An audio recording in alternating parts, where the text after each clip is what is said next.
আল্লাহরে মানলেও আল্লাহ খাইতে দেন, না মানলেও দেন, সকলকেই দেন সমভাবে। কারো প্রয়োজন পূরণের জন্য যদি ধার দেওয়া হয়, যদি কাউকে ধার দেন, তা আদায় করার জন্য বারবার তাকে টাকাটা দেওয়া যাবে না। একথা শুনিয়া যারা ঋণগ্রস্ত আছেন তারা আবার এই সুবিধাটা নিয়েন না। সামর্থ্য থাকতে যদি যার কাছ থেকে ধার এনেছেন তাকে যদি কষ্ট দেন, অবশ্যই আল্লাহর কাছে আসামি হতে হবে কিয়ামতের দিন, কোনো সন্দেহ নাই। আর যে ব্যক্তি ধার দিয়েছেন তিনি যদি বুঝতে পারেন যে এই লোকটি আসলেই নিয়ত ভালো কিন্তু দিতে পারতেছে না, তাহলে এমন লোককে বারবার টাকাটা দিতে আল্লাহ নিষেধ করেছেন। তাকে শরম দিও না, তাকে সময় দাও। وَإِنْ كَانَ ذُو عُسْرَةٍ فَنَذِرَةٌ إِلَى مَيْسَرَةٍ وَأَنْ تَصَدَّقُوا خَيْرٌ لَكُمْ إِنْ كُنْتُمْ تَعْلَمُونَ।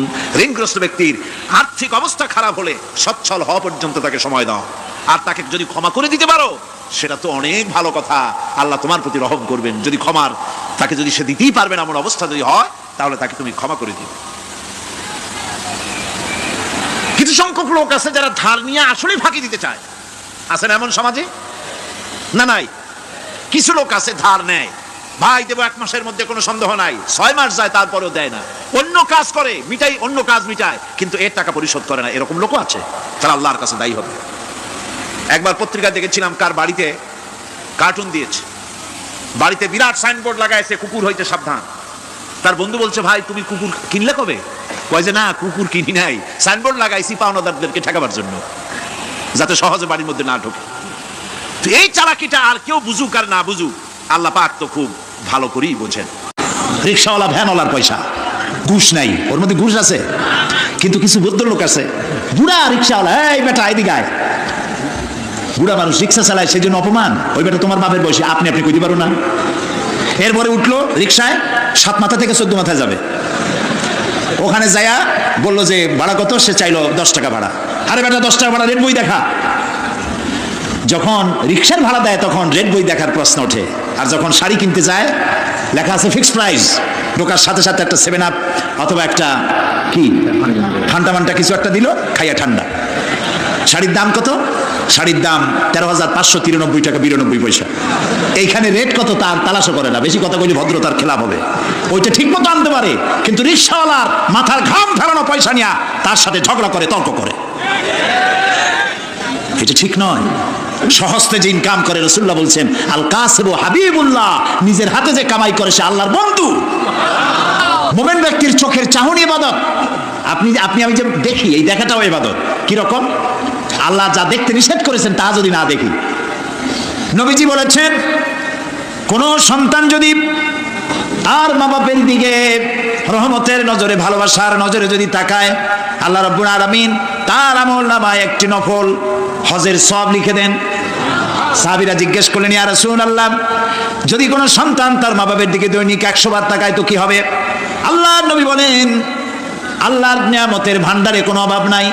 কোন বান্দা যদি তার মা বাপের দিকে দৈনিক 100 বার তাকায়, আল্লাহ রাব্বুল আলামিন তার আমলনামায় 100টা কবুল নফল হজের সওয়াব দিয়ে দিবেন। তা আপনার আমার চোখের চাহনি ইবাদতের মধ্যে শামিল। আপনি ব্যবসা করবেন, এটা ইবাদত। হজরের নামাজ পড়েন, দোকানে চলে যান, তারপরে দোকান বিসমিল্লাহ বলে দোকান খোলেন, বিসমিল্লাহ বলে দোকানে বসেন। এরপরে ওজনে কম দেবেন না, খাদ্যে ভেজাল দেবেন না, মিথ্যা কথা কবেন না। আপনি যে ব্যবসাটা করলেন, ওজনে কম দিলেন না, খাদ্যে ভেজাল দিলেন না, মিথ্যা কথা বললেন না, নামাজটা ঠিক মতো পড়লেন, আপনার হাসর হবে মা'আন নাবিয়্যিন ওয়াস সিদ্দিকিন ওয়াস শুহাদা ওয়াস সালিহিন। বুঝেন কথা? যারা নাকি সত্যবাদী ব্যবসায়ী, নবীজি বলেছেন তাদের হাসর হবে নবী, সিদ্দিক, শুহাদা, সালিহিনদের সাথে হাসর নসিব হয়ে যাবে। আল্লাহ আল্লাহ আল্লাহ আল্লাহ আল্লাহ, কি ব্যবসা আমরা করি! টেলিভিশনে দেখতে পেলাম আমরা কি খাই, কি খাচ্ছি। আরে মুসলমান, রসগোল্লা বানায়। টেলিভিশনে দেখলাম রসগোল্লা বানাবার পদ্ধতি। রসগোল্লা বানাইতে ছানা লাগে, দুধ লাগে, দুধ হইলেই ছানা হয়, যত দুধ তত ছানা। এত ছানা, এত দুধ পাবে কই? এত পয়সা খরচ করার সময় নাই। দুধ জাল দিয়া গরম করে দুধের মধ্যে টয়লেট পেপার ছাড়িয়ে দিয়া দ্রুত টয়লেট পেপার গলে গেল, ছানা হয়ে গেল, ওর মধ্যে চিনি দিয়ে গোল গোল বানাই দিল, খাও জমের খাওয়া। যত কেক খান অধিকাংশ কেকগুলি পচা ডিম দিয়া তৈরি। ফাস্টফুডের চিকেনগুলি যতগুলি কি বলে স্যান্ডউইচ, চিকেন স্যান্ডউইচ মরা মুরগি দিয়ে তৈরি। ইন্না লিল্লাহি ওয়া ইন্না ইলাইহি রাজিউন। এরাও মুসলমান, এরাও মুসলমান। হসপিটালের খানাগুলি পচা ডিম দিয়ে তৈরি করা হচ্ছে, চানাচুরগুলি ট্রেনের পোড়া মোবাইল দিয়ে ভাজা হচ্ছে, নুডলসগুলি পচা আটার ময়দা দিয়ে তৈরি করা হচ্ছে। দেখছেন এগুলি আপনারা? আমি বানাই বলতেছি, দেখছেন কি না?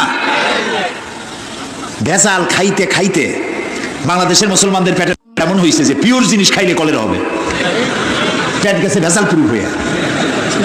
নাউজুবিল্লাহি মিন যালিক। এরপরে এই ভেজাল বিক্রি করিয়া রাসূলুল্লাহ বলেছেন, যে ব্যক্তি খাদ্যদ্রব্যে ভেজাল দেয় সে আমার উম্মত নয়। এখন আপনি হজ করেন, তাহাজ্জুদ পড়ে কপালের চামড়া উঠায় ফেলেন, রাসূলুল্লাহ বলেছেন তুমি আমার উম্মত নও। আল্লাহরে ফাঁকি দিবেন, বেহেশত আপনার মামু বাড়ি। এত সহজ নয়। খাদ্যদ্রব্যে ভেজাল যারা দেয় তারা মানবতার দুশমন, তারা মুসলমান নামের কলঙ্ক। সুতরাং আল্লাহ আবিদুন, ইবাদতকারী। আপনি খাদ্যদ্রব্যে ভেজাল দেবেন না, আপনি মিথ্যা কথা বলবেন না, বাংলাদেশের তৈরি কাপড় জাপানের সিল মারবেন না। আমার দেশের কাপড় কেনার মতো মানসিকতা আমার থাকতে হবে। আমার কাপড় আমার দেশে যেটা তৈরি হয় এটাই ভালো, এই মানসিকতা থাকতে হবে। খালি আমার সোনার বাংলা আমি তোমারে ভালোবাসি এটুকু বললেই হবে না, ভালোবাসার প্রমাণ দিতে হবে, ঠিক কিনা? মিথ্যা কথা কেন বলতেছেন? আবার লাভ করতেছে 200 টাকা 500 টাকা, বলতেছে আল্লাহর কসম 2 টাকাও লাভ করিনি, লাভ করছে 100 টাকা, 2 টাকা লাভ করেনি। এই ধরনের মিথ্যা কথা বলার দরকারটা কি? আপনি বলেন আমি ব্যবসা লাভ করবো না, তো আমি চলবো কি করে? আপনি কত করতেছেন তা বলার দরকার নেই। আর অতি মুনাফাখুরি, এই যে রমজান মাসে জনমের মতো পেঁয়াজের দাম বাড়লো, আটার দাম বাড়লো, আরো কিসের দাম বাড়লো জনমের মতো। কেন এই দাম বাড়ে? এই জন্য দাম বাড়ে মুসলমানের এইগুলি আগের থেকে কিনে রাখে 2 মাস 3 মাস আগে, রোজাদারদের কষ্ট দেওয়ার জন্য। আরে রোজাদারের মুখের দুর্গন্ধ আল্লাহর কাছে মিস্ক এবং আম্বরের চাইতে পবিত্র। রোজাদারদের জন্য আল্লাহ তাআলা জান্নাতের একটা আলাদা গেট রেখেছেন, যার নাম রায়্যান। এখানে শুধু রোজাদারেরা প্রবেশ করবে। সব রোজাদার যখন ওই গেট দিয়ে প্রবেশ করবে, গেট বন্ধ হয়ে যাবে, আর কেউ ঢুকতে পারবে না। রোজাদারদের সাথে আল্লাহ স্পেশাল সাক্ষাৎ দিবেন, সুবহানাল্লাহ। সেই রোজাদার দিয়ে ব্যবসা করো, 2-3 মাস আগের থেকে রোজার আইটেমগুলি কিনে জমা করিয়া তারপরে রোজাদারদের উপরে ব্যবসা করো। তোমার ব্যবসা নিয়ে কোন জাহান্নামে থাকবে দেখবে। মুসলমান কপাল পোড়া, কি এর ইবাদত করে? সুতরাং আপনার ব্যবসা ইবাদত। আপনি জমিন চাষ করতে যাবেন, আপনি চাষি, আপনি উত্তম কাজ করছেন, আপনাকে কৃষক বলে কে ঘৃণা করবে?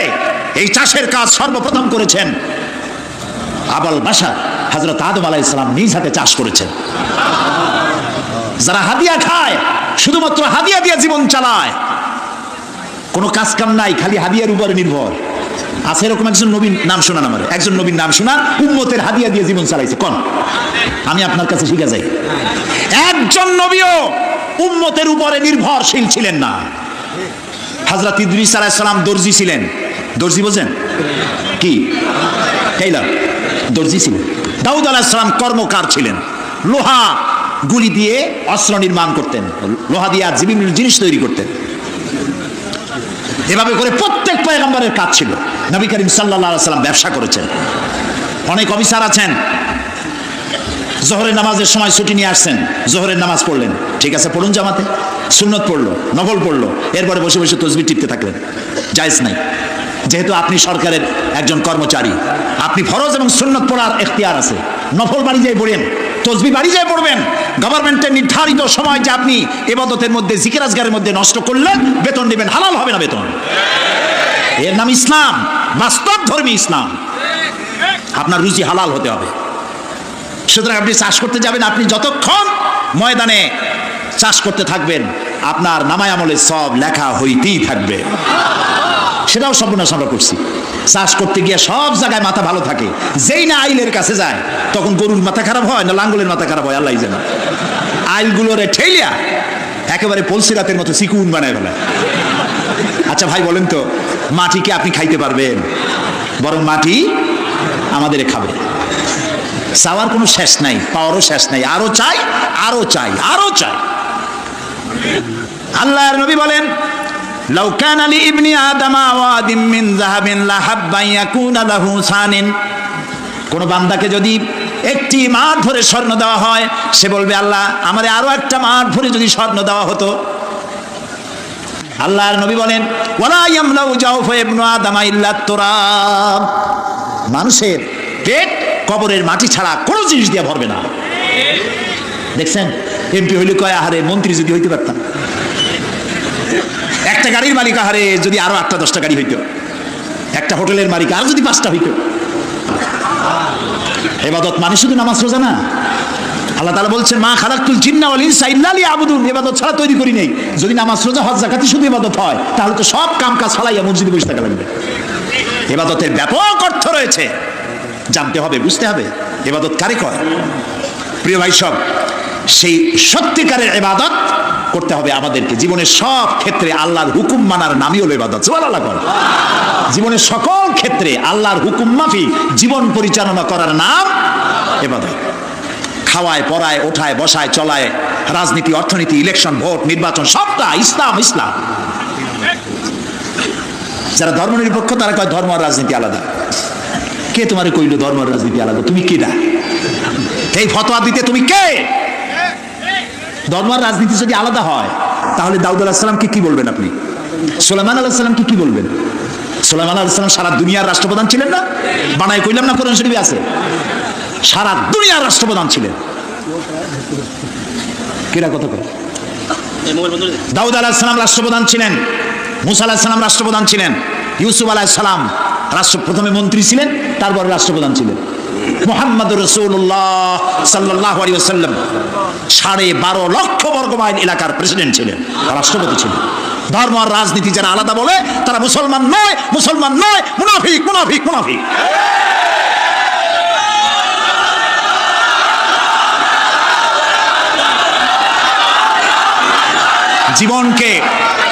জীবনকে আমরা দ্বিধা বিভক্ত করতে পারি না। জীবনকে দুইটা ভাগ করার এখতিয়ার আমাদেরকে দেওয়া হয় নাই। জীবন একমুখী হবে, আল্লাহমুখী হতে হবে। আল্লাহ যা বলেছেন, রসুল যা করেছেন তাই আমাকে করতে হবে। বলুন, রসুল্লাহ প্রেসিডেন্ট ছিলেন না? রসুল্লাহ সেনাপতি ছিলেন না? রসুল্লাহ শ্রমিক ছিলেন না? রসুল্লাহ রসুল্লাহ নানা ছিলেন না? স্বামী ছিলেন না? আমার জীবন, আপনার জীবনের এমন কোন দিক আছে যেদিকে তিনি আদর্শ হিসাবে নাই?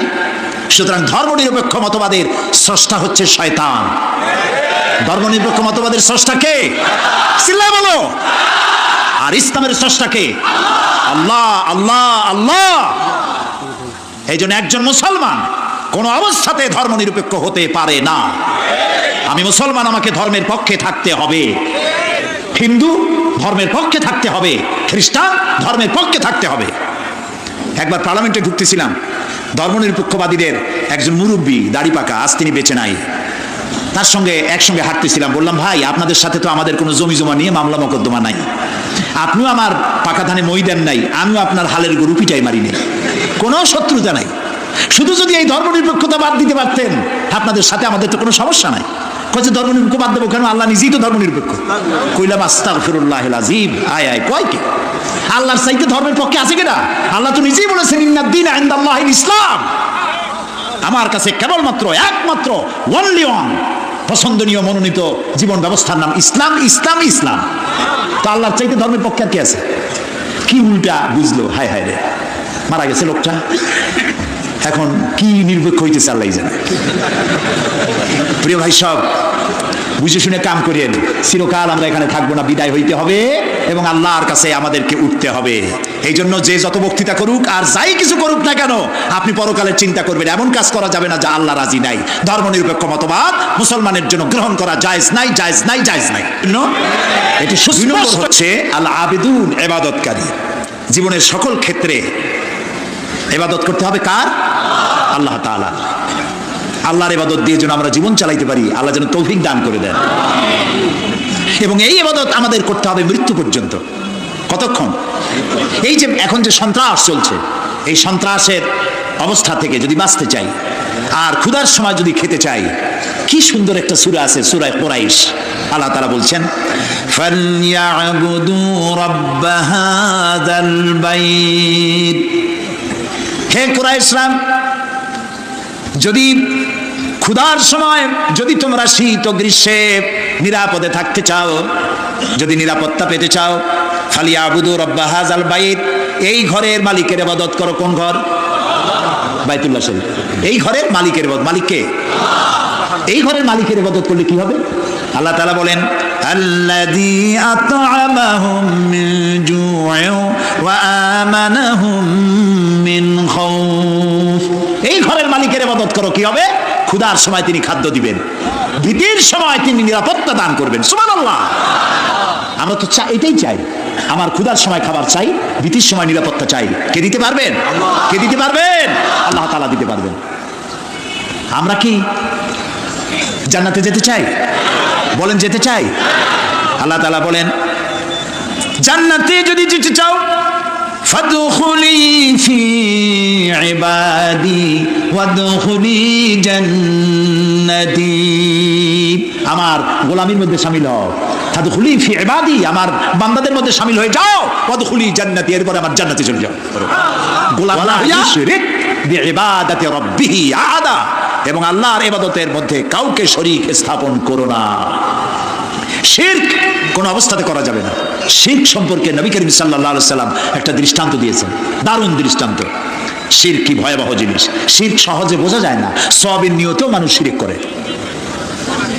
এই শিরক বোঝা কঠিন, সেই জন্য রাসূলুল্লাহ একটা দৃষ্টান্ত দিয়েছেন। অমাবস্যার রাত, কিসের রাত? অমাবস্যার রাতে কালো পাথরের উপর থেকে কালো পিঁপড়া যদি যায়, চিন্তা করেছেন কথা? অমাবস্যার রাত, মানুষ নিজেকে নিজে দেখে না, পাথরটা কি রঙের? ওর উপর থেকে যাচ্ছে কি দেখা যায়? এইটা যেমন দেখা যায় না, মানুষ নিজের অজান্তে না জেনে এরকম শিরকের মধ্যে মুবতালা হয়ে যায়। এই জন্য শিরক থেকে বাঁচতে হবে। কিয়ামতের দিন আল্লাহ তাআলা তার বান্দাকে, যে বান্দাকে জান্নাত দিতে ইচ্ছে করবেন, পাহাড় পরিমাণ গুনাহ যদি থাকে, আর আল্লাহ যদি ইচ্ছে করেন ওই বান্দাটাকে জান্নাতি দিবেন। আল্লাহ তো বেপরোয়া, কারো কাছে তার কৈফিয়ত দেওয়া লাগে? তিনি তার কোনো বান্দাকে জান্নাতি দিবেন। গুনাহ করেছে জীবনে বহুত, আল্লাহ বললেন তোরে মাফ করে দিলাম। কেউ বলতে পারবে যে আল্লাহ মাফ করলা কেন? না। আল্লাহ যদি মাফ করতে চান ফেরেশতাকে বলবেন, ফেরেশতা দেখো তো তার আমলনামায় কোনো শিরক আছে নাকি। কোন শিরক যদি না থাকে, রিপোর্ট যদি হয়, আল্লাহ বলবেন মাফ করে দিলাম, যাও আমার জান্নাতে। তবে ভালো কাজ করতে হবে, তাহলে কিয়ামতের দিন কার সাথে দেখা হবে? আল্লাহর সাথে দেখা হয়ে যাবে। সুবহানাল্লাহ বলেন না? আল্লাহর সাথে দেখা হয়। আল্লাহু আকবার। যে অনুষ্ঠানে, জান্নাতের যে অনুষ্ঠানে আল্লাহ তাআলা তার বান্দাদের সঙ্গে দেখা করবেন, সুবহানাল্লাহ, সেই অনুষ্ঠানের কোনো এক কোনায় কানায় আল্লাহ যেন আমাদেরকে একটু থাকার বসার তৌফিক দান করে দেন। আল আবিদুন, জীবনের সব ক্ষেত্রে ইবাদত হবে আল্লাহ তাআলার। আর ইবাদত কাকে বলে? এক কথায় বলে দিলাম, আল্লাহর হুকুম মাফিক জীবন পরিচালনা করা, রাসূলুল্লাহর বিধান অনুযায়ী জীবন পরিচালনা করার নামটাই হলো ইবাদত। এখন আপনি যাই করেন আল্লাহ এবং রাসূলের হুকুম মাফিক হতে হবে। 3 নম্বরে বলা হয়েছে আল হামিদুন, প্রশংসাকারী। কার প্রশংসা? বলেন সবাই। আল হামিদুন, প্রশংসাকারী। 1 নম্বরে কি বলছিলাম? তওবাকারী। 2 নম্বরে কি বললাম? ইবাদতকারী। 3 নম্বরে প্রশংসাকারী। প্রশংসা কার হবে? আল্লাহর। আল্লাহ আল্লাহ আল্লাহ আল্লাহ, তিনি ছাড়া প্রশংসা কারো হতে পারে না। আল্লাহ তাআলা কোরআনে শুরুই করেছেন নিজের প্রশংসা দিয়ে। সুবহানাল্লাহ। আলহামদুলিল্লাহি রাব্বিল আলামিন। পড়েন সবাই, আলহামদুলিল্লাহি রাব্বিল আলামিন। সমস্ত প্রশংসা, যাবতীয় প্রশংসা আল্লাহর জন্য। তার প্রশংসা করব না তো কার প্রশংসা করব? কোন হুজুর ফু দিয়া গ্লাস ফাটাইলো? কোন হুজুরে বাংলাদেশে বসে মক্কা শরীফের কুত্তা খেদাইলো? পুকুরে আগুন জ্বালাই দিল? ওগুলো আমার জানার দরকার নেই। এই প্রশংসা করার কোনো দরকার নাই। প্রশংসা করবো আল্লাহ এবং তার রাসূলের। সুবহানাল্লাহ। এটাই মুমিনের কাজ। আল্লাহর প্রশংসা করতে করতে জীবনটা শেষ হয়ে যাবে মুমিনের। সর্বক্ষেত্রে আল্লাহর প্রশংসা। কোনটার প্রশংসা করে শেষ করতে পারবেন? এই যে 2টা চোখ আল্লাহ দান করলেন, এই 2টা চোখের প্রশংসা করে শেষ করতে পারবেন? আরে এই চোখ 2টা যদি না থাকতো আমি আমার মায়েরে দেখতাম না। এই একটা জিহ্বা টেস্ট মেশিন, দেখছেন কত রকমের টেস্ট একটা জিহ্বায়। পালং শাক, পুঁই শাক, লাল শাক, কলর শাক, মোটর শাক, এক একটা মজা আলাদা পান না একরকম? রসগোল্লার মজা একরকম, জিলিপির মজা আর এক রকম, ছানারটা আর এক রকম, চমচম আর এক রকম, পুঁটি মাছ একরকম, কই মাছ আর এক রকম, ইলশা মাছ আর এক রকম, ঠিক কিনা? মুরগির গোশত একরকম, গরুর গোশত আর এক রকম। হাজারো খাদ্যের টেস্ট একটা জিহ্বা দিয়া। সুবহানাল্লাহ। সেই জিহ্বা 32টা শত্রুর মধ্যে থাকে। কয়টা শত্রু? আর এই জিহ্বা দাঁতের প্রতি কত দরদ তার, কোন জায়গায় কোনো একটা কিছু ঢুকলে জিহ্বা ওইটা নিয়ে গুতগুতি করতেই থাকে বাইর করার জন্য। এত রহমত করে, দয়া করে সে দাঁতের প্রতি, আর সেই দাঁত সুযোগ পাইলেই একটা বাইরে দেয়। দেখছেন অবস্থা? আল্লাহ তাআলা এমন সুন্দর জিহ্বা দিলেন, আহারে শুকর আদায় করে কুল পাওয়া যাবে। এই জিহ্বাটা আল্লাহ আবার ভিজা ভিজা রাখছেন। এটা যদি শুকনা, মাঝে মাঝে শুকনা হয়ে যায় না, কথা বলা যায় যায় না, আল্লাহ ভিজাই রাখছে। সুবহানাল্লাহ, আল্লাহর প্রশংসা করেন। আল্লাহ কয় প্রশংসা করো, আমি তোমার বাড়ায় দেবো। লাইন শাকারতুম লাযীদান্নাকুম ওয়া লাইন কাফারতুম ইন্না আযাবী লাশাদীদ। আমার নিয়ামতের শুকর যদি আদায় করো, আমি নিয়ামত বাড়ায় দেব, আমি তোমাকে বৃদ্ধি করে দেব নিয়ামত। আর যদি শুকর আদায় না করো, আমি তোমার শাস্তি দেব। লাইন শাকারতুম লাযীদান্নাকুম, শুকর আদায় করলে বাড়ায় দেব। কি বাড়ায় দেব? না, শুকর যদি আদায় করো বাড়ায় দেব। কি বাড়ায় দেব? না, শুকর যদি আদায় করো, শুকরিয়া আদায়ের শক্তি আরো বেশি করে বাড়ায় দেব। নিয়ামত তো দিছি, শুকর আদায় করো, শুকর আদায় করার শক্তি আরো বাড়ায় দেব। তুমি যত শুকর আদায় করবা, আমি তোমার উপর রাজি খুশি হয়ে যাব। সুবহানাল্লাহ। আমি যদি আল্লাহর জিকির করি এইখানে বসিয়া, আমরা বগুড়ার ঈদগাহ মাঠে এখানে আল্লাহর কতগুলো বান্দাবান্দি একত্রিত হয়ে আল্লাহর জিকির আজগার করতেছি। আল্লাহ কয় ফাজকুরুনি আযকুরুকুম, তুমি আমার জিকির করো, আমি তোমার জিকির করবো। তো আমার জিকির আর আল্লাহর জিকিরের মধ্যে পার্থক্য আছে না? আমরা জিকির করতেছি মাটির দুনিয়ায় বসিয়া, এইখানে কিছু লোক আল্লাহর জিকির করছে। আল্লাহ কয় তুই যদি আমার জিকির করিস, আমি জিকির করবো আর সে আজিমে ফেরেশতাদের সাথে নিয়া। সুবহানাল্লাহ। ফাজকুরুনি বিল ইস্তিগফার আযকুরুনি বিল মাগফিরা আযকুরুকুম বিল মাগফিরা। তুমি আমাকে ইস্তিগফারের সাথে স্মরণ করো, আমি তোমারে ক্ষমা করার দিয়া তোমারে স্মরণ করব। সুবহানাল্লাহ। আল হামিদুন, আল্লাহর প্রশংসা করিয়া, আল্লাহর যদি প্রশংসা করি তাহলে আল্লাহর লাভ আছে কিছু? না, আল্লাহর লাভ নেই। কারণ আল্লাহর লাভ হইতো যে আমরা যত প্রশংসা করব আল্লাহর পজিশন তত বাড়তে থাকবে, এরকম হবে নাকি? আল্লাহর মর্যাদা যে ডিগ্রিতে আছে, আপনি আমি সারা পৃথিবীর মানুষ আল্লাহর জিকির ফিকির হামদ করে আল্লাহর ওই পজিশন থেকে 1 ডিগ্রি উপরে উঠাইতে পারবো না। আর সারা পৃথিবীর মানুষ যদি আল্লাহকে অস্বীকার করে, শুকরিয়া প্রশংসা যদি না করে, যে পজিশনে তিনি আছেন তার থেকে 1 ডিগ্রি নিচেও নামবে না। তাহলে এই শুকর আদায় করায়, প্রশংসা করায়, তাসবিহ পড়ায় আল্লাহর কোনো লাভ নাই। লাভ কার? বলেন আমার, বলেন আমার লাভ। আমি যত শুকর করব, জিকির করব, আল্লাহ তত আমার মর্যাদা বাড়াই দিবেন। সুবহানাল্লাহ, সুবহানাল্লাহ। এই জন্য প্রশংসা হবে কেবলমাত্র কার? আল্লাহ তাআলার প্রশংসা করতে হবে। সুবহানাল্লাহ। এই যে গাছপালা দেখতে পান চতুর্দিকে, এই গাছগুলি কার জিকির করে? বাতাস তার শনশন রবে, পাখিগুলি তার কলকাকলিতে, নদীগুলি তার কুলুকুলু নাদে, গাছের পাতাগুলি তার মর্মর রবে। যত ধরনের শব্দ আমরা শুনতে পাই, সমস্ত শব্দগুলি কোনো শব্দ নয়, ওর থেকে তারা আল্লাহর তাসবিহ পড়ে। সুবহানাল্লাহ, আল্লাহু আকবার, আলহামদুলিল্লাহ তাসবিহ তারা পড়তে থাকে। ওয়ালাকিন লা তাফকাহুনা তাসবিহাহুম, ওদের তাসবিহ তোমরা বুঝতে পারো না। ওরা সব সময় সবাই আমার জিকির করছে, তাসবিহ পড়ছে। আল হামিদুন, সুতরাং তুমি আমার প্রশংসা করো, শুকরিয়া আদায় করো, তাহলে আমি তোমার নিয়ামত বাড়াই দেব। প্রিয় ভাই সব, আল্লাহর এই নিয়ামতের শুকর আমরা যেন জীবনের সব ক্ষেত্রে করতে পারি, এ তৌফিক যেন আল্লাহ আমাদেরকে দান করে দেন। আমরা বলি আমিন। মুমিন ব্যক্তিদের জন্য 8টা কোয়ালিটি থাকতে হবে। 8টি কোয়ালিটি হলেই পরিপূর্ণ মুমিন হবে। কয়টা কোয়ালিটি? আজকে আমি 3টা কোয়ালিটির কথা আপনাদের সামনে বললাম। বাকি কোয়ালিটিগুলির কথা আগামীকাল বলবো ইনশাআল্লাহ, এবং কালকে ইশার নামাজের পরেই আমি শুরু করবো ইনশাআল্লাহ, যাতে করে একটু বেশি সময় নিয়ে আমরা এই কোয়ালিটিগুলি শুনতে পারি। আল্লাহ যেন তৌফিক দেন, বলি আমিন। এখন মোনাজাত হবে, দাঁড়ানো ভাইরা বসেন, যত লোক দাঁড়ানো আছেন সব যার যার জায়গায় বসে পড়েন, মোনাজাতে অংশ নেন, কেউ দাঁড়িয়ে থাকবেন না, সবাই বসেন। মাহফিলের মাঝখানে, মাহফিলের পাশে দাঁড়ানো ভাইদের বসতে বলছি, হাঁটতে বলি নেই। আর মোনাজাতের কথা শুনে যদি কেউ হাঁটে, তাকে চিন্তা করা দরকার আল্লাহর ফেরেশতাদের ক্যামেরায় আপনার ছবি কিভাবে উঠবে। জি, শুনতেছেন আমার কথা? মোনাজাতের কথা শুনে যদি উল্টা কেউ হাঁটে, আল্লাহর ফেরেশতাদের ক্যামেরায় তার ছবিটা উঠবে কিভাবে? মোনাজাতকে বর্জন করে আবার টার্ন করছেন। আল্লাহ রক্ষা করুন সকলকে, আমরা বলি আমিন। মোনাজাত কার কাছে? আল্লাহর কাছে। আমি বড় জোর 1-1.5 ঘন্টা কথা বলবো, এর বেশি নয়। সেই জন্য আপনার স্ত্রী, আপনার মেয়ে, আপনার বোন, আপনার মা, সকলে আপনাদের মেয়েদেরকে এখানে পৌঁছায় দিবেন। একটা মা যদি ভালো হয়, একটা সংসার ভালো হয়ে যায়, ঠিক না ভাই? মা বোনদেরকে তাদের তো শোনার সুযোগ হয় না, মসজিদে যাইতে পারে না।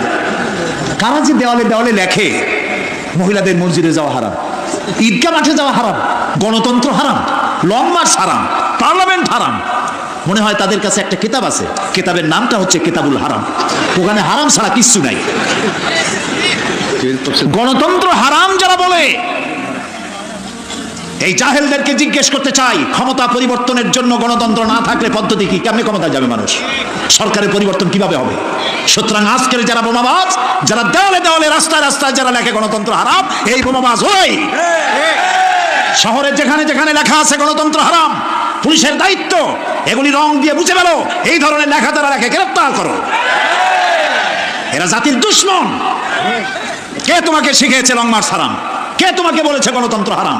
কে এর বাইয়েনাত পত্রিকা হাবিজাবি জাহিল, লেখা জানে না, পড়া জানে না, হাবিজাবি রাস্তায় সব জায়গায় লিখে গেছে তাহাজ্জুদের নামাজ জামাতে পড়া হারাম, মেয়ে লোকের ঈদের জামাতে যাওয়া হারাম। আরে বেটা, রাসূলুল্লাহ সাল্লাল্লাহু আলাইহি ওয়াসাল্লাম ঈদের দিন মেয়ে লোকদেরকে ডেকে ডেকে ঈদের ময়দানে নিয়ে যেতেন। মহিলাদের যে অধিকার ইসলাম দিয়েছে, তোমাদের মতো জাহিলরা মেয়েদেরকে সে অধিকার থেকে বঞ্চিত করেছে। সুতরাং সতর্ক হতে হবে। দেওয়ালে কারা লেখে, রাতের বেলায় দেখতে হবে কারা লিখতে আসে, গ্রেফতার করো, পিটাই হাত ভেঙে দাও। এ দায়িত্ব আপনাদের না পুলিশের, আপনারা আবার হাত ভাঙতে চান না। আমি আগামীকাল বলবো ইনশাআল্লাহ। হযরতে সাদ তখন বললেন, তাহলে তোমরা সবাই আমার পেছনে পেছনে এই দরিয়ার ভিতরে ঝাঁপিয়ে পড়ো, আর আমার সঙ্গে সবাই উচ্চারণ করো, নাস্তাঈনু বিল্লাহি ওয়া নাতাওয়াক্কালু আলাইহি হাসবুনাল্লাহু নি'মাল ওয়াকিল নি'মাল মাওলা ওয়া নি'মান নাসীর। ইতিহাস লিখতেছি, 60,000 সৈন্য তাদের অশ্ব নিয়ে, তাদের উষ্ট্র নিয়ে, তাদের মালপত্র নিয়ে, জাহাজের সামান নিয়ে শ্রাবণের খরস্রোতা নদী, উত্তাল তরঙ্গমালায় ভরা নদীর উপর থেকে এই সাহাবীরা পাড়ি দিয়ে ওপার চলে গেলেন। ওপার যাওয়ার পরে হযরতে সাদ বলছেন, তোমাদের কেউ কি হারিয়ে গেছে নাকি? সবাই এদিক ওদিক তাকায় খোঁজ করে বলল, মানুষ তো দূরের কথা, একটা উট আর ঘোড়াও একটাও হারায় যায় নাই। একজন বলল, আমার একটা পেয়ালা, যে পেয়ালা আমি পানি পান করতাম, সেই পেয়ালাটা তুফানের ছিটকে কোথায় চলে গেছে, ওইটা হারায় গেছে। হযরতে সাদ বলেন, মুজাহিদের কোন জিনিস দরিয়া নিতে পারে না, অবশ্যই তা ফেরত আসবে। এই কথা তিনি বলতেছিলেন, হঠাৎ করে দরিয়ার কিনারে একটা আওয়াজ হলো, দেখা গেল তুফানের ভিতরে সেই হারানো বাটিটা তাদের মধ্যে বেরিয়ে এসেছে। আল্লাহু আকবার। মুজাহিদদেরকে সাহায্য করেন স্বয়ং আল্লাহ রাব্বুল আলামিন। আফ্রিকার জঙ্গলের কাছে, ভিন্ন ইতিহাস, জঙ্গলের কাছেই মুসলমানদেরকে থাকতে দেওয়া হয়েছে। মনে করা হয়েছিল জঙ্গলের সমস্ত হিংস্র প্রাণীরা এই মুসলমানদের শেষ করে দেবে, যুদ্ধ করা লাগবে না। হযরতে সাদ সে অবস্থা বুঝতে পারলেন, তিনি একটা মঞ্চ তৈরি করলেন। সেই মঞ্চের উপরে দাঁড়ায় জঙ্গলের প্রাণীদের দিকে লক্ষ্য করে তিনি নোটিশ জারি করে দিলেন, বললেন, ইয়া আইয়াতুহাল হাশারাতু ওয়াস-সিবাউ নাহনু আসহাবু রাসূলুল্লাহ সাল্লাল্লাহু আলাইহি ওয়াসাল্লাম। হে জঙ্গলের হিংস্র প্রাণীরা, আমরা আল্লাহ রাসূলের সাহাবী, ফাইন্না নাজিলুনা ফামান ওয়াজাদনা বাদাহু কাতালনাহু। আমরা রাসূলের সাহাবী, এইখানে আল্লাহর দ্বীনকে কায়েম করার জন্য আমরা এসেছি, আল্লাহর কলেমার আওয়াজ নিয়ে আমরা এখানে রাত কাটাবো। সুতরাং এই জঙ্গলের ভিতরে হিংস্র প্রাণী যত আছো সব আমাদের এই জায়গা ছেড়ে অন্যত্র চলে যাও। আফ্রিকার জঙ্গলি মানুষেরা চিন্তা করলো, মানুষের কথা কি জঙ্গলি প্রাণীদের শোনে নাকি, পাগলে কয় কি? তারা তাকায় তাকায় দেখলো হযরতে সাদের এই ঘোষণার পরে বাঘের কাতারে বাঘ, সিংহের কাতারে সিংহ, সাপের কাতারে সাপ, যার যার ডিম আর বাচ্চাগুলি মুখে কামড়ায়া সাহাবীদের এলাকা ছেড়ে দিয়ে তারা অন্যত্র চলে গেল। আমার মুসলমান ভাইরা, এই ছিল মুসলমানদের ইতিহাস। দিন প্রতিষ্ঠা করার কাজে মুসলমান এগোলে আল্লাহই মদত করেন। কে মদত করেন? বিশ্বকবি, কবি সম্রাট আল্লামা ইকবাল রহমতুল্লাহ আলাইহি বলেছেন, দশত দশত হ্যায় দরিয়া ভি না ছোড়ে हमने, दश्त दश्त है दरिया भी न छोड़े हमने, बहर जुल्मत दौड़ा दिए घोड़े हमने। আমরা সেই মুসলমান, প্রান্তর তো প্রান্ত, আমরা দরিয়ার খরস্রোতা উত্তাল তরঙ্গের উপর থেকে ঘোড়া দাবড়িয়ে আফ্রিকার ভূখণ্ডে কালেমার পতাকা আমরা উড্ডীন করেছি। আমরা সেই মুসলমান। একটুখানি জিকির করেন, লা ইলাহা ইল্লাল্লাহ, লা ইলাহা লা ইলাহা ইল্লাল্লাহু মুহাম্মাদুর রাসূলুল্লাহ। সমুদ্রের ঢেউকে, দাজলা নদীর ঢেউকে আল্লাহ ইকবাল স্মরণ করাই দিন, ও দরিয়ার ঢেউ, এ মাওয়াজ্জেদা জেলাব তু ভি পহচানতি হ্যায় हमको अब तक है तेरा दरिया अफसाना हमारा। হে টাইগ্রিসের উত্তাল তরঙ্গমালা, নিশ্চয় তোমার ভুলে যাওয়ার কথা নয় যে তোমার উপর থেকে আমরা দরিয়া পার হয়ে উপরে গিয়ে কালেমার পতাকা উড্ডীন করেছিলাম। আমরা সেই মুসলমান, আজ ইসলামী চেতনা হারায়া আমরা আজকে দুনিয়ার মধ্যে সবচাইতে লাঞ্ছিত, পদদলিত, হেয় প্রতিপন্ন জাতিতে পরিণত হয়েছি। আমার ভাইরা, মহাকবি, বিশ্বকবি, কবি সম্রাট আল্লামা ইকবাল রাহমাতুল্লাহ আলাইহি সুন্দর করে বলেছেন, মুসলমানদেরকে লক্ষ্য করে বলেছেন, ঘোষণা করো, বাতিলদেরকে জানায়া দাও, আমরা মাথা নত করার জাতি নই। আমরা মাথা নত করার জাতি? ভারত আজ আমাদের দিকে চোখ রাঙায়, ভারত চোখ রাঙায় তাকায় আমাদের, দুনিয়ার অনেকেই আমাদের দিকে চোখ রাঙায়। বিশ্বকবি আল্লামা ইকবাল বলেছেন, বাতিল সে দবনে ওয়ালে আয়া আসমা নেহি হাম, বাতিল সে দবনে ওয়ালে আয়া আসমা নেহি হাম, সবর কর চুকা হ্যায় তু ইমতিহান হামারা। বাতিলের সামনে মাথা নত করার জাতি আমরা নই। ওই আকাশ সাক্ষী, জমিন সাক্ষী, আমরা মাথা দিয়েছি কিন্তু মাথা নত করি না, শির দিয়েছি আমামাদেই নেই, সে জাতি আমরা। সুবহানাল্লাহ। সেই জাতি আজ দুনিয়ার বুকে লাঞ্ছিত, পদদলিত হচ্ছে। কারণ কি? কারণ হচ্ছে একমাত্র এই যে আমরা আমাদের জীবনের উদ্দেশ্য ভুলে গিয়েছি। আমার ভাইয়েরা, আল্লাহর এই রাস্তায়, আল্লাহর এই দিন প্রতিষ্ঠার জন্য লড়াই হবে, জিহাদ হবে। জিহাদের কথাই বলতেছি। এই জিহাদ হলো পৃথিবীর নির্যাতিত, নিপীড়িত মানুষের মুক্তির জন্য জিহাদ। জিহাদ কি জন্য? আমরা রাষ্ট্রপ্রধান হব, আমরা দেশ দখল করব, নেতৃত্ব দিব, এজন্য নয়। আমরা জিহাদ করব মানুষকে, মানুষের তৈরি করা মতবাদ, নির্যাতন থেকে, জুলম থেকে, অত্যাচার থেকে মানুষকে বাঁচাবার জন্য, মানবতা নিগৃহীত, নির্যাতিত মানবতার মুখে মুক্তির হাসি ফোটাবার জন্য আমরা করব লড়াই। সেই লড়াইয়ে এগিয়ে আসতে হবে তরুণদেরকে। কাদেরকে? জোরে বলতে হবে, কাদেরকে? তরুণদের আসতে হবে, যুবকদের আসতে হবে। আমার আনন্দে বুক ভরে যায় যখন দেখি মাহফিলে, আজকে তো এই মাহফিল কোরআনে কারীমের কথা, এই ভূখণ্ডে আল্লাহ বলার তৌফিক দিয়েছেন। 35টি বছর পার হয়ে গেছে, জীবনের 35টি বছর কোরআনে কারীমের সামান্য একটু খেদমত করার তৌফিক আল্লাহ পাক দান করেছেন। যখন এই কাজ প্রথম শুরু করি তখন দেখেছি মাহফিলে যারা আসে তাদের 95% দাড়ি পাকা বুড়া মানুষ। কিন্তু দিন যত যেতে লাগলো, 71 পার হয়ে গেল, 72, 73, 74 এলো, আস্তে আস্তে দেখা গেল চিত্র উল্টে গেল। আজ মসজিদে তরুণদের জন্য জায়গা পাওয়া যায় না। যারা মসজিদে যায় সব তরুণ, যারা আগে হজে যেত সব বুড়া মানুষ, পাপ করার আর কোনো বয়স নাই, তখন যাইতো হজ করতে। এখন আলহামদুলিল্লাহ তরুণেরা যায় হজ করতে বেশিরভাগ। আজকের মাহফিল দেখুন, দাঁড়ায় দেখতে বলি নাই, জায়গায় বসে আর ডাইনে বা একটু তাকায় দেখেন কারা বেশি, দাড়ি পাকা না যুবক?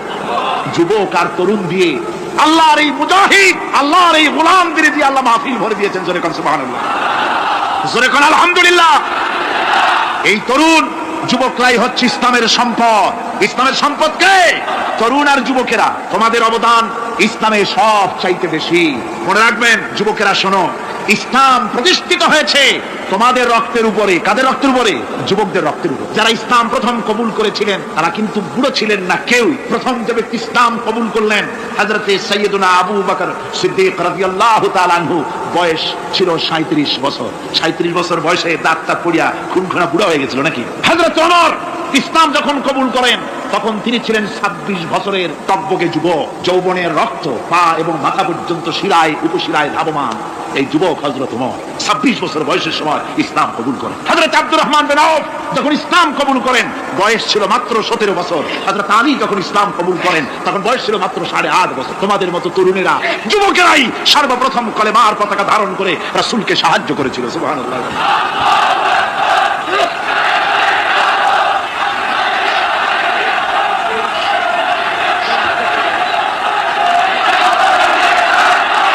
আমার মুসলমান ভাইরা থামুন, আমার ভাইরা, যুবকদের অবদানই চিরকাল ইসলামে বেশি ছিল।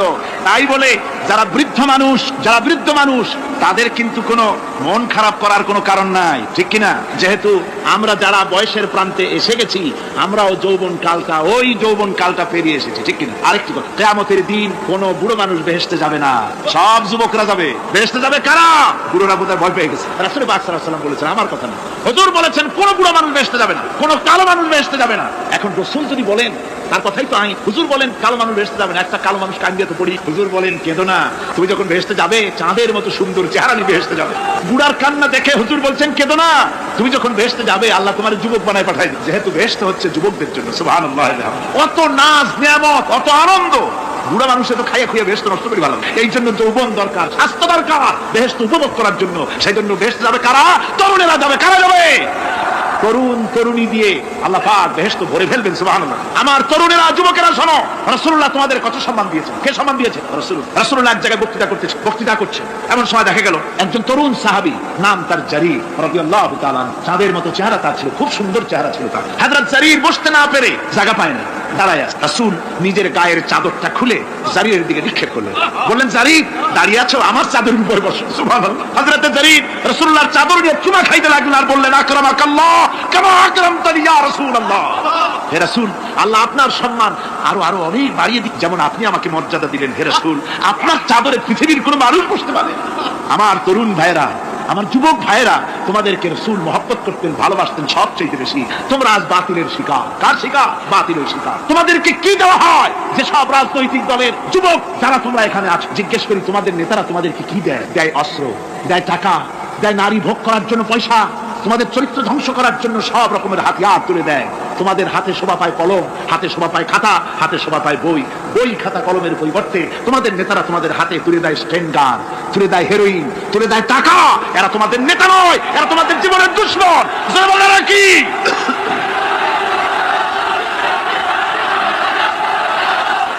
আমার যুবক ভাইয়েরা, আমার কলেজ ইউনিভার্সিটির ছাত্র ভাইয়েরা, একটুখানি মাথা খাটায় চিন্তা করো। তোমার নেতারা যারা ঢাকা থেকে আসে বা এখানে বাস করে, ওই নেতারা যখন রাজনৈতিক প্রোগ্রাম করতে আসে, তখন কি একবারের জন্য তোমাদেরকে বলে ও ছেলেরা তোমরা কি নামাজ ঠিক মতো পড়ো কিনা? বলে? এই যে রোজা আসতেছে, খবরদার বাবারা তোমরা রোজা রেখো, এরকম কথা বলে নাকি? তোমার ওস্তাদদের সম্মান করো, এ কথা বলে নাকি? বরং টাকা দেয়, পয়সা দেয়, যে শিক্ষক তোমার মতের উল্টা করবে ঠ্যাঙ্গাইয়া জনমের মতো টাইট করে দিবা। ঠিক কিনা? তোমার নেতারা কি কোনোদিন বলে নাকি আমার সংগঠনের ছেলেরা মা বাপের খেদমত করবে, মা বাপের সম্মান করবে, খবরদার মা বাপের সঙ্গে বেয়াদবি করবে না, সন্ত্রাস করবে না, অস্ত্রবাজি করবে না, মানুষকে কষ্ট দিবে না, এমন কোনো কথা বলে না। আমার যুবকেরা শোনো, ওরা টাকা দিয়ে, অস্ত্র দিয়ে, পয়সা দিয়ে, মদ দিয়ে ওরা নিজেদের ক্ষমতা টিকায় রাখার জন্য তোমাদেরকে লাঠির মতো ব্যবহার করে। সুতরাং আজকের তরুণদেরকে বুঝতে হবে, তরুণেরা ভালো করে বোঝো, তোমরা রাসূলের সৈনিক, তোমাদের পক্ষে সম্ভব। রাসূল, আমি বুঝতে পেরেছি কথা যেহেতু তরুণদের, আর তরুণদের জনসমুদ্র, কাজী জনসমুদ্রের মধ্যে উত্তাল ঢেউ তো সৃষ্টি হবেই, স্বাভাবিক। কিন্তু সেই স্বাভাবিকতার সুযোগ নিয়ে দাঁড়ায় বিশৃঙ্খলার সৃষ্টি করবেন না। আমার ভাইরা, আমরা ইসলাম আমাদের আদব শিক্ষা দেয়। কি শিক্ষা দেয়? আদব। শুধুমাত্র কোন লোক পেশাব পায়খানার কথা বললে তাকে রাস্তা ছেড়ে দেবেন, যেতে বলবেন, তা না হলে তো আপনাদেরই অসুবিধা হবে। কথা বুঝতে পেরেছেন? বাকি কেউ উঠবেন না, দাঁড়াবেন না। এত বড় বেহেশতি মাহফিল জীবনে আরেকবার পাবো, কোন নিশ্চয়তা আছে? আপনি আমাকে বলেন, আল্লাহর আকাশের নিচে জমিনের উপরে এর থেকে শ্রেষ্ঠ কোন মাহফিল আছে নাকি? কারণ এই মাহফিল কোরআনের মাহফিল। কিসের মাহফিল? এর থেকে শ্রেষ্ঠ মাহফিল আল্লাহর আকাশের নিচে জমিনের উপরে হতে পারে না। সুতরাং বেয়াদবি কেউ করবেন। তরুণেরা, যুবকেরা, তোমাদের এগিয়ে আসতে হবে, নির্যাতিত মানবতার পাশে তোমাদেরকে দাঁড়াতে হবে। আজ শ্রমিকরা তাদের ন্যায্য পাওনা পাচ্ছে না, কৃষক তাদের উৎপাদনের মূল্য পাচ্ছে না, নারী তার সতীত্বের গ্যারান্টি পাচ্ছে না। মানুষেরা আজ নির্যাতিত, নিপীড়িত সারা পৃথিবীতে। Bosnia, Algeria, Somalia, Palestine, Kashmir, Burma, Philippines, Bharat, পৃথিবীর সর্বত্র নির্যাতিত মুসলমানদেরকে বাঁচাবার জন্য আমার খালিদ বিন ওলীদের উত্তরসূরিরা, সালাউদ্দিন আইয়ুবী, জামালউদ্দিন আফগানি, হযরত আলীর উত্তরসূরি, আজকের মাহফিলের যুবক আর তরুণরা, তোমরা কি রক্ত দিতে পারবে?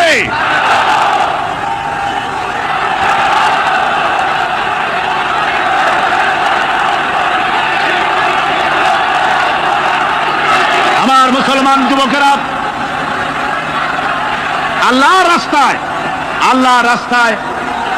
রাস্তায় রক্ত দিলে তার অবস্থা কি হবে শোনো। আল্লাহ রাব্বুল আলামিন বলেছেন, ওয়ালা তাকুলু লিমান ইউকতালু ফি সাবিলিল্লাহি আমওয়াত বাল আহইয়াউ ওয়ালাকিন লা তাশউরুন। আল্লাহ রাব্বুল আলামিন বলেন, আমার রাস্তায় যারা নিহত হয়েছে, আমার রাস্তায় যারা জীবন দিল, ওরা মরে গেছে এই কথা তোমরা বলো না। ওরা জিন্দা। ওরা কি? আমার রাস্তায়, আমার দিন প্রতিষ্ঠার জন্য, মানবতার মুখে হাসি ফোটাবার জন্য, নির্যাতিত মানবতার গোলামীর জিনজির থেকে তাদেরকে বাঁচাবার জন্য সংগ্রাম করতে গিয়ে যারা জীবন দিল, ওরা মরে নাই, ওরা জিন্দা। ওরা কি? আল্লাহ বলেন, আল্লাহ পাক বলেন, ওরা জিন্দা, তোমরা জানো না। আমার কাছ থেকে তারা রিজেক্ট প্রাপ্ত হয়। যারা শহীদ হয়, শাহাদাতের কথা শুনে যাদের ভয় লাগে, অস্ত্রের খোঁচা খায়া, গুলি খায়া, বায়োনেট খায়া, ড্যাগারের গুতা খায়া মরা জানি কত যন্ত্রণা। নবীজি বলতেছেন, আন আবি হুরায়রা রাদিয়াল্লাহু তাআলা আনহু আন্না রাসূলুল্লাহ সাল্লাল্লাহু আলাইহি ওয়াসাল্লাম মা ইয়াজিদু আশ-শাহীদু মিন মাসসিল কাতল কামা ইয়াজিদু আহাদুকুম মিন মাসসিল কারছা। তিরমিজি ও নাসাই। আল্লাহ নবী বলেছেন, হযরত আবু হুরায়রা হাদিসটি বর্ণনা করেছেন, নবীজি বলেছেন, শাহাদাতের মওত হলো তোমাদের কেউ যদি আরেকজনকে একটা চিমটি কাটে, ওই চিমটি কাটায় যতটুকু যন্ত্রণা, শাহাদাতের মওতের এর চাইতে বেশি কিছু যন্ত্রণা নয়। শাহাদাতের মওতটা হচ্ছে একটা সেতু। এটা কি সেতু? এটা ব্রিজ। এপারে দুনিয়া, ওপারে আল্লাহ। সুবহানাল্লাহ ওয়া বিহামদি। মরার সাথে সাথে দিদার ইলাহি নসিব হয়ে যাবে। সুবহানাল্লাহ। সাহাবায়ে কেরাম, আপনি চিন্তা করেন, তাদের মা, বাবা, বিবি, বাল, বাচ্চা, সন্তান সবকিছুকে ফেলে রেখে আল্লাহ দ্বীনের জন্য রক্ত দিতে পেরেছেন। কি কারণে? জীবনকে তাদের কাছে তুচ্ছ মনে হয়েছে। এই জীবন জীবন নয়, ওই জীবনই তো সবচেয়ে সেরা জীবন, যে জীবনে আমার মাওলা আমার উপরে খুশি হয়ে যাবে, সুবহানাল্লাহ, আমার মাবুদ আমার উপরে খুশি হয়ে যাবে। ওইটা হচ্ছে সবচেয়ে নিয়ামতের মউত। এই জন্য রাসূলুল্লাহ সাল্লাল্লাহু আলাইহি ওয়াসাল্লাম বলেছেন, কেউ যদি শাহাদাতের তামান্না করে দিল থেকে, সে যদি তার বিছানায়ও মরে, আল্লাহ পাক তাকে শাহাদাত হিসেবে ধরে নেবে। হযরত ওমর রাদিয়াল্লাহু তাআলা আনহু দোয়া করতেন, আল্লাহুম্মা রযুকনি শাহাদাতান ফি সাবিলিক ওয়াজআল মাউতি ফি বালাদি রাসূলি। আয় আল্লাহ, তুমি দয়া করে মেহেরবানি করে আমাকে শাহাদাতের পেয়ালা পান করাও। শাহাদাতের মওত সবচেয়ে নিয়ামতের মওত। কিয়ামতের দিন এই শহীদ তার আত্মস্বজনের ব্যাপারে 70 জন লোকের ব্যাপারে আল্লাহর কাছে সুপারিশ করার মতো পাওয়ার লাভ করবে শহীদ। ভাইরা, এই শাহাদাত নসিব হওয়ার জন্য তামান্না আমাদের দিলের মধ্যে থাকা উচিত। আল্লাহ দ্বীন প্রতিষ্ঠার জন্য প্রয়োজনে আমরা জান দিব, মাল দিব। পারবো না? পারবো কিনা?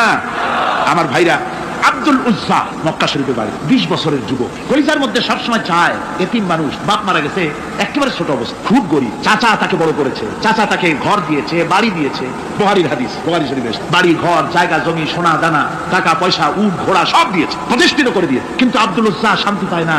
রাসূল পাক সাল্লাল্লাহু আলাইহি ওয়াসাল্লাম দ্বীনের দাওয়াত দিচ্ছেন, মন চায় তাওহীদের এই সূরা সেও পান করে, কিন্তু চাচার ভয়তে পারে না। মনটা চাচ্ছে, আহা, চাচা যদি ইসলাম কবুল করতো তাহলে আমার জন্য ব্যাপারটা সহজ হয়ে যেত। এভাবে চিন্তা করতেছে। হঠাৎ একদিন রাসূল পাক সাল্লাল্লাহু আলাইহি ওয়াসাল্লাম হিজরত করলেন।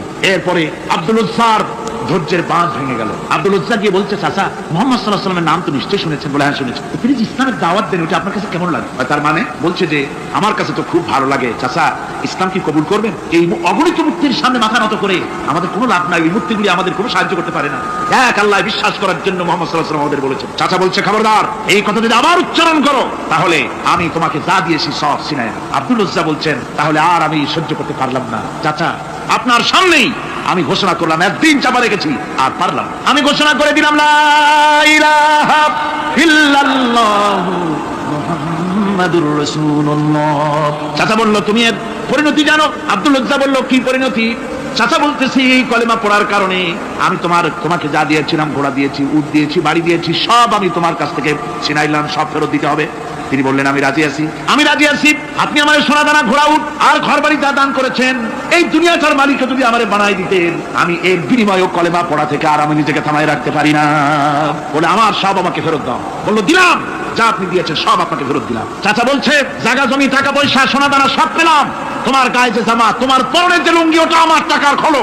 আব্দুল উজ্জা বললেন, আপত্তি নাই, জামা খুলে দিলে পরনের লুঙ্গিটাও খুলে দিলে। 20 বছরের যুবক এই অবস্থায় চলে গেলেন মায়ের কাছে। মা আব্দুল উজ্জাকে এই অবস্থায় দেখে 2 চোখ চেপে ধরলেন। বললেন, বাবা, তোমার এই অবস্থা কেন? ছেলে বলছে, মা, ইমান আনার কারণে আমি সব হারায় ফেলেছি, আমার আর কিছুই নাই। ইমান আনার কারণে আমার এই অবস্থা হয়েছে।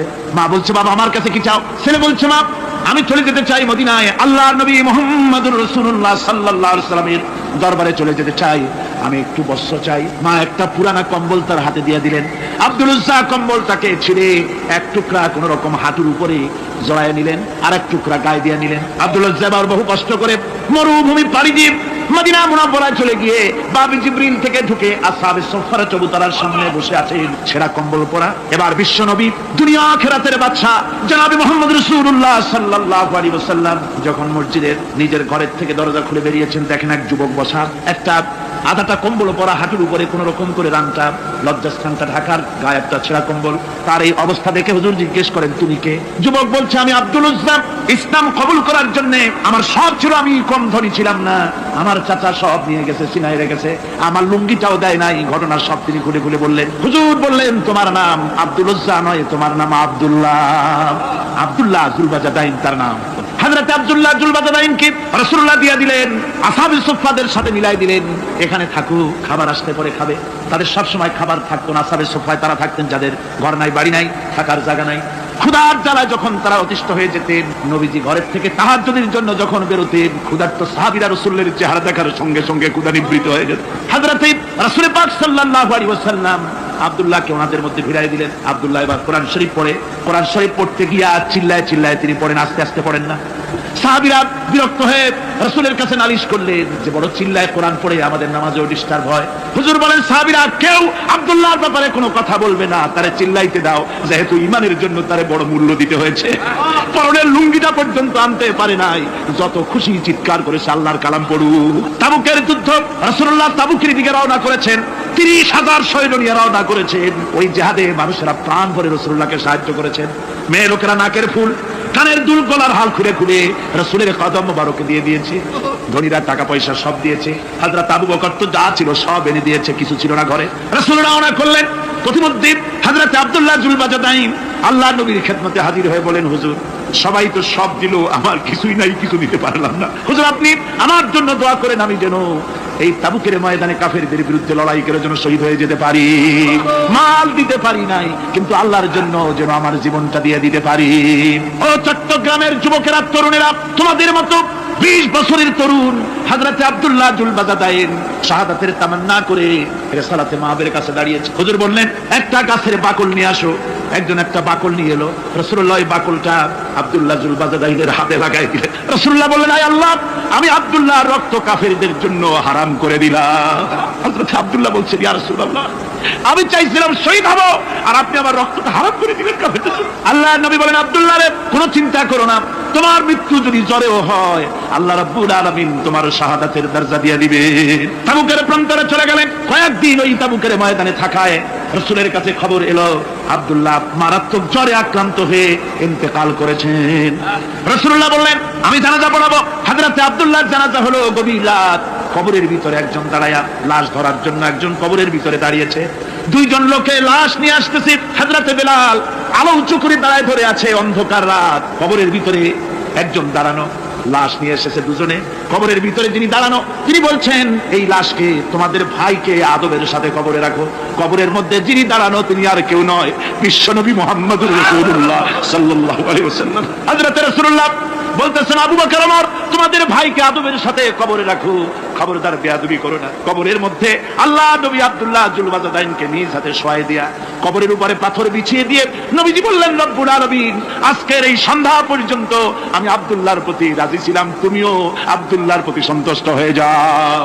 হযরত ইবনে মাসউদ রাদিয়াল্লাহু তাআলা আনহু বলেন, আমি চিৎকার মেরে কেঁদে কেঁদে বললাম, আল্লাহ, আজকে যদি এই কবরে আব্দুল্লাহ না হয়ে আমি হতাম, আমার কিসমতটা ভালো হয়ে যেত। যুবকেরা, ও তরুণ মুসলমানেরা, তোমরাই রক্ত দিয়ে ইসলাম কায়েম করেছো। কে কায়েম করেছে ইসলাম? মুসলিম তরুণেরা, মুসলিম যুবকেরা। তোমাদের অবদান সব চাইতে বেশি। আজ মুসলমান যুবকদের চরিত্র নাই, মদ, জুয়া, জিনা, ব্যভিচার করে করে সর্বনাশ করে দেওয়া হলো। সরকারি ভাবে, বেসরকারি ভাবে, বিভিন্ন ভাবে যুবকদেরকে মিসগাইড করার জন্য মদ দেওয়া হয়, টাকা দেওয়া হয়, অস্ত্র দেওয়া হয়, সব দিয়ে যুবকদের চরিত্র নষ্ট করা হচ্ছে। অথচ যুবক হচ্ছে একটা জাতির মেরুদণ্ড। জাতির কি মেরুদণ্ড? এই মেরুদণ্ডকে ঘুরে ধরেছে, এই মেরুদণ্ড নষ্ট করার ব্যবস্থা করা হয়েছে। আমার মুসলমান ভাইয়েরা, হাদিস থেকে শোনো, বদরের প্রান্তরে যুদ্ধ হবে। রাসূলুল্লাহ সাহাবায়ে কিরামদেরকে রেডি করেছেন, কিন্তু এই যুদ্ধটা বড় মারাত্মক। এই জেহাদ বড় মারাত্মক জেহাদ হবে। চাচার বিরুদ্ধে ভাতিজা জেহাদ করবে, বাপের বিরুদ্ধে সন্তান অস্ত্র ধারণ করবে, ভাইয়ের বিরুদ্ধে ভাই অস্ত্র ধারণ করবে। কোন জায়গা? বদর। কোন জায়গায়? বদর। মক্কা থেকে যারা আসতেছে সব চাচা ভাই মামু খালু এরা আপন আপন লোকের বিরুদ্ধে অস্ত্র ধারণ করবে। এটা কি সহজ? কোন এটা কি সহজ? রাসূলুল্লাহ যুদ্ধের কথা মানুষকে বুঝাচ্ছেন, একটু ইতস্তত করুন। হযরত রাসূল পাক সাল্লাল্লাহু আলাইহি ওয়াসাল্লাম যুদ্ধের কথা সাহাবায়ে কিরামদের সামনে পেশ করতেছেন আর একটু ইতস্তত করতেছেন এই কঠিন যুদ্ধে সাহাবীরা কিভাবে মেনে নেবে। রাসূলের মনের অবস্থা বুঝতে পেরে হযরত মিকদাদ রাদিয়াল্লাহু তাআলা আনহু বর্ষিয়ান সাহাবী তিনি দাঁড়ায় গেলেন। তিনি দাঁড়ায় বলছেন, ইমদি বিনা ইয়া রাসূলুল্লাহ হাইসু মা তাশা। হে রাসূল, আপনি আমাদেরকে নিয়ে চলুন আল্লাহ যেদিকে আপনাকে যেতে বলে। হাইসু মা তাশা আয় হাইসু মা আমারাকাল্লাহ, যেদিকে আল্লাহ আপনাকে যেতে বলেন আমাদেরকে নিয়ে আপনি সেদিকে চলেন। ইন্না লা নাকুলু লাকা কামা ক্বালা বানু ইসরাঈল লি মূসা আলাইহিস সালাম ইযহাব আনতা ওয়া রাব্বুকা ফাকাতিলা ইন্না হাহুনা কাঈদুন। আমরা মূসা আলাইহিস সালামের উম্মতের মতো বলবো না যে হে মূসা তুমি আর জিবরাইল আর তোমার আল্লাহ যুদ্ধ করো, আমরা ঘরে বসে আরাম করি। এই কথা আমরা বলবো না হুজুর। বল ইযহাব আনতা ওয়া রাব্বুকা ফাকাতিলা ইন্না মাকুমা মুকাতিলুন। হে রাসূল, বরং আমরা বলবো আপনি যুদ্ধ করুন, আপনি আমাদের নিয়ে চলুন, আমরা লড়বো আপনার সাথে কাফেরদের বিরুদ্ধে, ততক্ষণ পর্যন্ত লড়বো মা দামাত আইনুম মিন্না তাতাররাফ। ও রাসূল, যতক্ষণ আমাদের চোখের একটা পাতাও নড়ে ততক্ষণ আপনার সাথে আমরা লড়বো। সুবহানাল্লাহ। মানে জীবন যতক্ষণ আছে আপনার সাথী হয়ে কাফেরদের বিরুদ্ধে লড়তে থাকবো। হুজুর খুব খুশি হয়ে, হুজুর কি হলেন? দারুণ খুশি হয়ে গেলেন। আল্লাহ নবী খুশি হয়ে বললেন, ও সাহাবীরা, তোমাদের মানসিক অবস্থা যখন এই কুবু বিনা ইলা জান্নাতিন জান্নাতুন আরদুহা কারদিস সামাওয়াতি ওয়াল আরদ। ও সাহাবীরা, তোমাদের মানসিকতা যখন এমন, তখন আমার সাথে তোমরা দাঁড়াও, আমার সাথে ওঠো, আমার সাথে চলো জান্নাতের দিকে। রাসূলুল্লাহ বলেন, আমার সাথে চলো বেহেশত। কোন বেহেশত? এমন বেহেশত যে বেহেশতের বিশালতা আর প্রশস্ততা ওই বিশাল আকাশ আর জমিনের চাইতেও বেশি।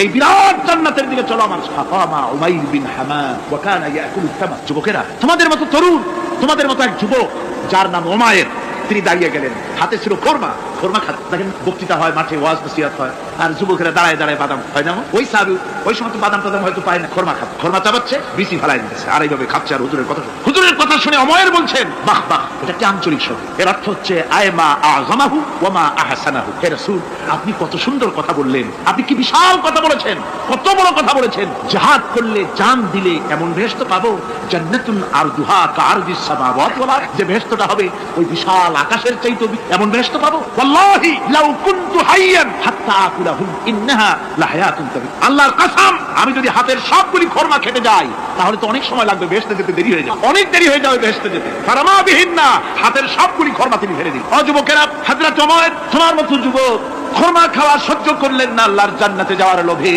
জান্নাতে যেতে দেরি হয়ে যাবে, আল্লাহর সঙ্গে দিদার করতে দেরি হয়ে যাবে, এই মনে করে হাতের খোরমাগুলি ফালাই দিলেন, জিহাদের ময়দানে ঝাঁপায়ে পড়লেন। হাদিস শরীফে এসেছে উমাইর জিহাদ করে বেশ কিছু কাফেরদেরকে নিহত করে নিজেও শহীদ হয়ে গেলেন। রাসূলুল্লাহ বদরের শাহাদাতের জানাজা করার সময় একজন সাহাবী বলে দিলেন, হুজুর এই সেই উমাইর, আপনি যখন বেহেশতের কথা বলছিলেন, খোরমাগুলি খাওয়ার তর সহ্য হয় নাই বেহেশতে যাওয়ার জন্য, এই সেই উমাইর। আল্লাহর নবী উমাইরের কাছে দাঁড়ায় আঙ্গুল দিয়ে তার শরীরের দিকে দেখায় বললেন, ইন্নাকা মিন আহলিহা। ও যুবক, যেই বেহেশতের জন্য খোরমা খাওয়ার সময় তুমি পাও নাই, আমি নবী সাক্ষী দিচ্ছি তুমি অবশ্যই সেই বেহেশতের অধিবাসী, ওই বেহেশত তোমার জন্য। সুবহানাল্লাহ। আমার ভাইরা, কিয়ামতের দিন এই জান্নাত আল্লাহ রাব্বুল আলামিন দান করবে ওই সব লোকদের জন্য যারা জান দিবে, মাল দিবে, রক্ত দিবে আল্লাহ দ্বীনের জন্য। কিসের জন্য? আল্লাহ দ্বীন কায়েমের জন্য। যারা জান মাল লক্ষ্য করে দেবে, জীবনকে উৎসর্গ করে দেবে, তাদের জন্য আল্লাহ পাক এই বিরাট নিয়ামত রেখেছেন। তরুণদের বলতে চাই, যুবকদের বলতে চাই, আর বাতিলের পেছনে ঘুরো না, আর তোমার ওই সব নেতাদের পেছনে ঘুরো না যারা নিজেরাও নামাজ পড়ে না, তোমাকেও নামাজের কথা বলে। ওরা নিজেরা মিথ্যা কথা কয়, তোমরা টের পাও না? কি বলেন, টের পাওয়া যায় না? মারামারি করে নিজেরা আর বদনাম দেয় অপরের উপরে। চোখের সামনে যারা এরকম পারে, চোখের সামনে যারা এরকম পারে, তাহলে রাত 3-24 ঘন্টা তাদের আমলটা কেমন? এদের পেছনে ঘুরে কোনো লাভ নাই। কোনো লাভ আছে? হ্যাঁ, একটা লাভ আছে। সেই লাভটা হচ্ছে টাটকা কিছু সুখ পেতে পার, কিছু মদের টাকা, কিছু হোটেলের টাকা, কিছু পরের মেয়ে নিয়ে ঘোরার টাকা, কিছু ভ্রমণের টাকা, কিছু অস্ত্রপাতি, ত্রাস সৃষ্টি করা। আর ত্রাস সৃষ্টি করবা, কয়টা অস্ত্রের মালিক হইছো? যুবক, তরুণ, বিপদগামী তরুণদের বলবো, সরকার অননুমোদিত অস্ত্র যাদের কাছে আছে, শুনে রাখ, এই অস্ত্র কাউকে ক্ষমা করে, এই অস্ত্র কাউকে ক্ষমা করে না। সাপ পোষার মতো, যে সাপ তুমি দুধ কলা দিয়ে পোষো, ওই সাপ তোমাকে আবার দংশন করবে। ওজা মরে না? মরে না। সাপ খেলা যারা দেখায় তারা মরে কিনা? ওই সাপই তাকে কাটে। সুতরাং গভর্নমেন্ট অনুমোদিত অস্ত্র তোমার কাছে, পাইপ গান, রিভলভার, স্টেন গান, এলএমজি, আদমজি, কত রকমের অস্ত্রপাতি যুবকদের কাছে। ঘুম নাই, সারা রাত অস্ত্র থাকে কাছে, আর কি কি লাল পানি খাইয়া চোখ দুইটা থাকে এত বড়, দেখলেও ভয় করে, মাথায় ভাল্লুকের মতো। মানুষ মারো তোমরা, মানুষ মারো। আহা, যারে মারলা একটুখানি হিউম্যান বিবেক দিয়ে চিন্তা করো। যাকে মেরেছ ওই রাত্রে তার বাড়ির কাছে যাও, ওই রাত্রে গোপনে তার বাড়ির কাছে গিয়ে দেখো তার মা কিভাবে তার সন্তানের জন্য কাঁদতেছে, মায়ের কোলটা খালি হয়েছে বলে কিভাবে কাঁদতেছে, তার বাবা কিভাবে কাঁদতেছে, তার বউ থাকলে কিভাবে ছটফট করতেছে, তার কলিজার টুকরা সন্তান থাকলে কিভাবে আব্বা আব্বা বলে কাঁদতেছে। যারে গুলি করে মেরেছো একবার বাড়ির কাছে গিয়ে কান পাচা শোনো। মনে রাখো যুবক, সন্ত্রাসীরা, শুনে রাখো, অস্ত্র দিয়া মানুষকে যারা মেরেছো, আল্লাহর কসম করে বলি যেভাবে মেরেছো ওইভাবে তোমাকেও নিহত হতে হবে, কোনো সন্দেহ নাই। বাড়িতে গিয়ে ডায়েরিতে লিখে রাখো আমার কথা। এমন বাড়িতে গিয়ে ডায়েরিতে লিখে রাখো, ডায়েরিতে লিখে রাখো, যদি তুমি কাউকে হত্যা করে তার বউকে যদি বিধবা বানায় থাকো, তোমার বউ বিধবা হবেই। তুমি যদি কারো ছেলেকে এতিম বানায় থাকো, তোমার ছেলেকে আল্লাহ এতিম বানায় রাস্তায় ভিক্ষা করায় ছাড়বে। তুমি যদি কারো বাপকে মাকে কাঁদায় থাকো, আল্লাহ রাব্বুল আলামিন তোমার মা বাপকে কাঁদাবে। তুমি যদি বেয়নেটের খোঁচা দিয়া, ড্যাগারের খোঁচা দিয়া একটা মানুষকে যদি বুক ফেলে থাকো, তোমার বুকটা ঝাঁঝরা করে দেওয়ার মতো অস্ত্র আল্লাহ তৈরি করে রেখেছে। বিশ্বাস করো, বিশ্বাস করো। অননুমোদিত অস্ত্র থানায় জমা দিয়ে দাও, মসজিদে ঢোকো, নামাজ পড়ো, চরিত্রবান হয়ে যাও। তোমাদের প্রতি আমার উদাত্ত দাওয়াত, আমার বুক ভরা দরদ। তোমাদের বিরুদ্ধে আমাদের কোনো বিদ্বেষ নাই, হিংসা নাই, আছে কলিজা বড় দরদ। দেখতে পাচ্ছি জাহান্নামের দিকে যাচ্ছে। এই পথটা কোন দিকের পথ? যারা বলেন কোথার পথ? ওই নেতাদের পিছনে আর চলো না, তওবা করো। ওই নেতাদের পিছনে আর যাবে না যারা তোমাদেরকে টাকা দেয় আর অস্ত্র দেয়, যারা তোমাদেরকে মদ দেয় আর নারী দেয়, ওদের পিছনে আর চলবে না। ওয়াদা করো। যুবকরা কি পারবে ওয়াদা করতে? ওই সব নেতাদের পিছনে জীবনে আর যাবে না। ওয়াদা করতে পারো? হাত উঁচু করে দেখাও যুবকেরা।